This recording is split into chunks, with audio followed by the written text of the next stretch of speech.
Hi, எனிக் எசன்ஸ்லேருந்து. இப்போ நம்ம வந்து இந்த டேங்க் வந்து கிறிஸ்டல் பெயிண்டிங் பண்ண போகிறோம். இது எப்படி ப்ராசஸ் பண்ணுறது நம்ம பார்க்கலாம். இப்போது நம்ம அந்த டேங்க் நம்ம பெயிண்ட் பண்ணியாச்சு. அடுத்தது வந்து நம்ம வந்து கிறிஸ்டல் லிக்விட் ரெடி பண்ணிடலாம். இப்போ வந்து நம்ம அந்த கிறிஸ்டல் லிக்விட் நம்ம ரெடி பண்ணிட்டோம். இப்போ நம்ம கிறிஸ்டல் லிக்விட் அப்ளை பண்ணுறதுக்கு முன்னாடி ஒரு 600 வாட்டர் மாதிரி எடுத்து ஃபுல்லாக நம்ம ஸ்மூத் பண்ணணும். அப்போ தான் வந்து கிறிஸ்டல் வந்து ஈவனாக ஸ்மூத்தாக வரும். இப்போ நம்ம கிறிஸ்டல் லிக்விட் நம்ம அப்ளை பண்ணிடலாம்.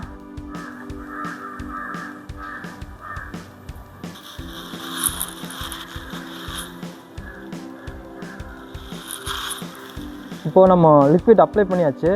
இது வந்து நம்ம வெயிலில் வச்சிடலாம். நல்லா வெயில் இருக்கிற டைமில் பண்ணால் தான் உங்களுக்கு வந்து நல்லா கிறிஸ்டல் நல்லா ப்ராடாக வரும். இப்போ நம்ம வெயிலில் வச்சிடலாம்.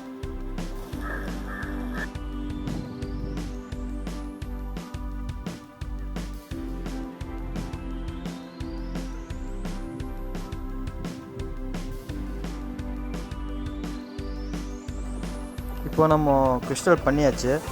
அடுத்து நம்ம வந்து பிளாக் அடிச்சிடலாம். பிளாக் பார்த்திங்கன்னா லைட்டாக தான் அப்ளை பண்ணணும், டார்க்னஸாக பண்ணக்கூடாது.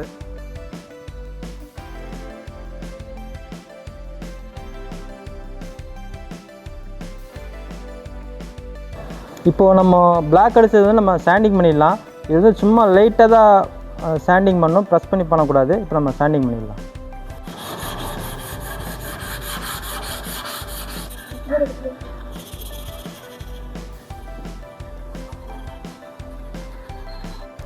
கிறிஸ்டல் டிசைன் இப்போ பண்ணியாச்சு.